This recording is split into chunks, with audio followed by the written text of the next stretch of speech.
Pemirsa, pemerintah berupaya menyeimbangkan antara kebutuhan kesehatan dan perekonomian masyarakat. Presiden Joko Widodo mengkritisi penerapan lockdown wilayah dalam skala besar karena bisa mengorbankan perekonomian masyarakat.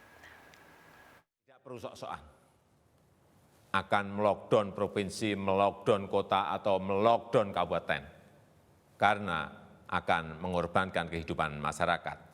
Tapi kita tetap serius mencegah penyebaran wabah supaya tidak meluas.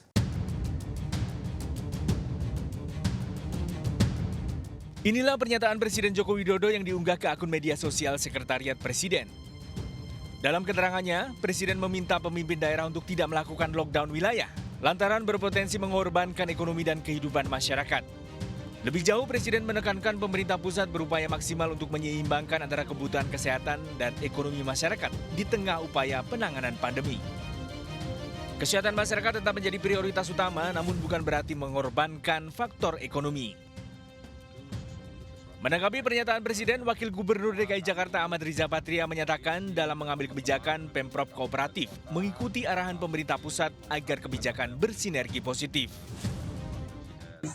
Dan kami dalam rangka melaksanakan protokol berbagai upaya kegiatan pencegahan penanganan COVID, ya, mengikuti apa yang menjadi kebijakan pemerintah pusat, kebijakan pemerintah provinsi, kebijakan pemerintah kabupaten, semua berbagai kebijakan ini disinergikan menjadi kebijakan yang saling bersinergi positif. Karena ini wabah nasional bahkan wabah dunia, tentu harus bersinergi.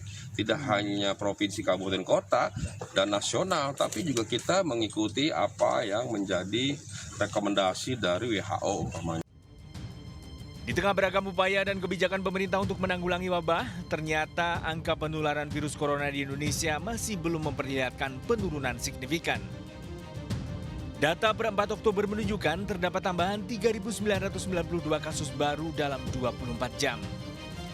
Penambahan ini menyebabkan total kasus COVID-19 di Indonesia menjadi 303.498 kasus sejak pertama diumumkan 2 Maret lalu.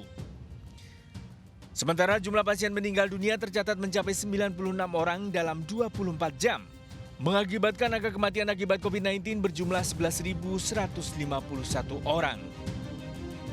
Warga diminta untuk selalu disiplin menerapkan protokol kesehatan dan tidak lengah lantaran perang melawan pandemi belum usai. Tim Liputan iNews melaporkan.